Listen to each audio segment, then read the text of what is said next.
Hi, I want to share a story with you that I recently shared on my podcast. I have a podcast called The Small and Mighty Fundraising Minute, um, but I also want to share it here.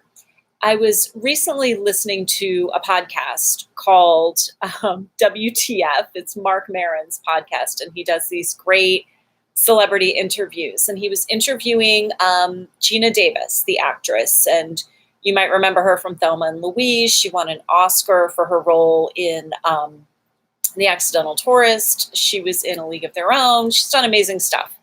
And she was talking about this uh, thing that she did early in her career. It was a mistake that turned out to be a blessing in disguise. She went to college and studied acting, and then when she started out, she was modeling, thinking that that would be an entree into acting, and it was. And the first big acting job that she booked was Tootsie.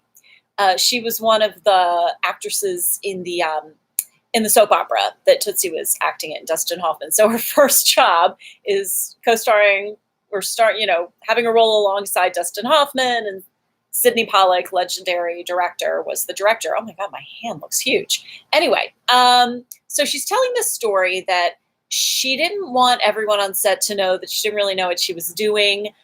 She didn't really know how movies were made. And she also was brought up to not ask a lot of questions.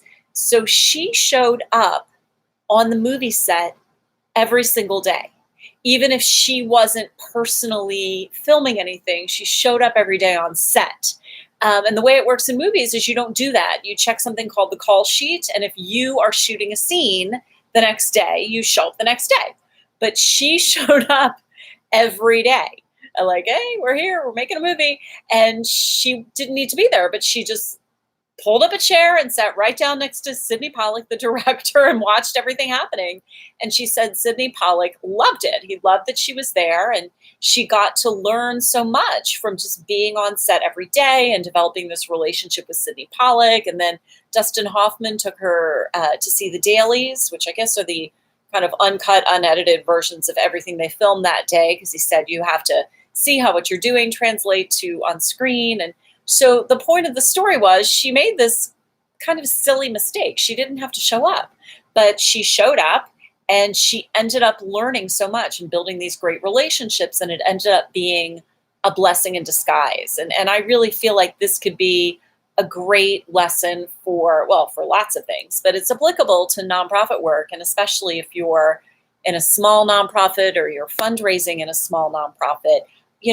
Especially smaller shops, but lots of shops, nonprofit fundraising shops or programs.